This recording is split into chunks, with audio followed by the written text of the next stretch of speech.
के बारे में पढ़ेंगे तो आपको धीरे धीरे पता लगेगा आगे, ठीक है। सस्पेंस है।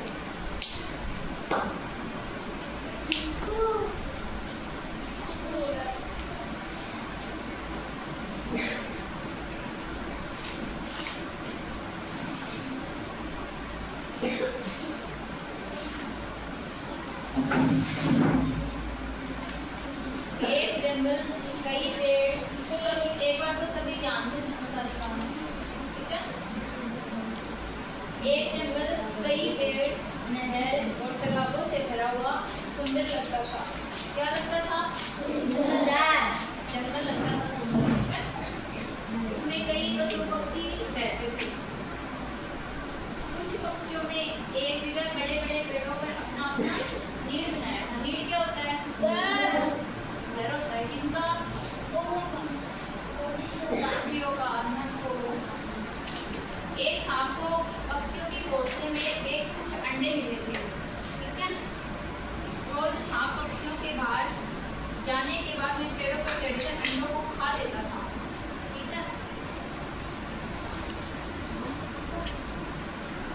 सांप में लौटने के बाद घोंसले में अपने अंडों को नहीं पाकर पक्षी हैरान हुआ करते थे, क्योंकि अंडों को कौन खा जाता था? सांप। और परेशान कौन होते थे? पक्षी। उन्होंने अंडे के छिलकों को पेड़ के नीचे पाया।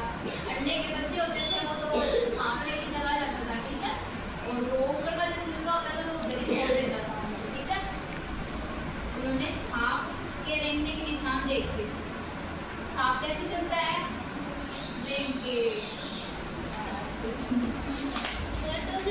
अपने अंडों के लिए सारे पक्षी कल्पते रहे। इस खतरे से बाहर निकलने का रास्ता भी उन्हें सूझ नहीं रहा था। मतलब उनको कोई मिल नहीं रहा था कि वो अपने बच्चों को कैसे बचाएं, है ना। क्योंकि अंडों को तो कौन खा जाता था? सांप। उनमें एक बुद्धिमान पक्षी था। वह सांप के लिए ढूंढता निकला तो एक नहर के पास था। उसका घर काफी सोचने के बाद उसने एक योजना बनाई, क्योंकि वो चतुर था।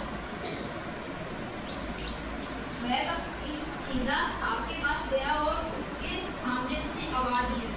सांप ने बाहर आकर देखा तो उसके सामने एक छोटा पक्षी था जो बुला रहा था। उसे आश्चर्य हुआ और वो चौंक गया।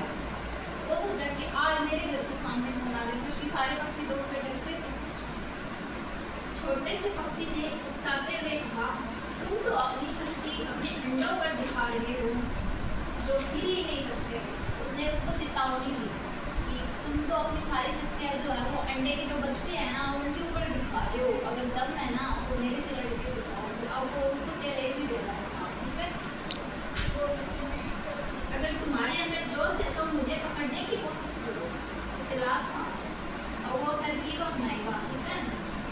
सांप ने गुस्से में आकर फुंकारा। पक्षी को पकड़ने उसे जोर से कूदा, लेकिन पक्षी ऊपर उठा। इस प्रकार पक्षी थोड़ा सा ऊपर उठते ही सांप को अपना पीछा करने के लिए मजबूर किया। धीरे धीरे सांप को नहर की ओर ले गया।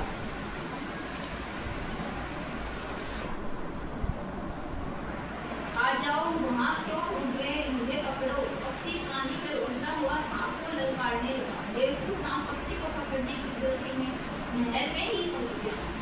मतलब वो चलाक था और उसको नहर के अंदर ले गया। वो उसको पता था कि निकलेगा नहीं ये, है ना। परंतु सांप तो क्या हुआ, पक्षी तो उड़ता रहा ऊपर। कैसे उड़ता रहा? पंखा से या पानी पंख से। और सांप के पास में पंख थे नहीं तो वो रेंगता रेंगता और सांप पानी के अंदर ही चला गया और वो डूब गया। बाकी पक्षी सांप को छुटकारा पाकर बड़े खुश हुए। तो इस प्रकार से वो उनके बच्चों को भी बचा लिया और सारे जितने भी पक्षी थे जो पेड़ों पे रहते थे तो उनका घर भी बच गया, उनके बच्चे भी बच गए और इसलिए वो खुश हो गए। अब मैं आपसे क्वेश्चन पूछूंगी, ठीक है, एक से खड़ा करके।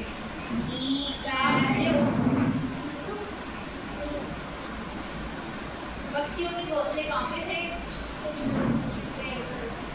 पेड़ पे घोंसले थे ना उनके।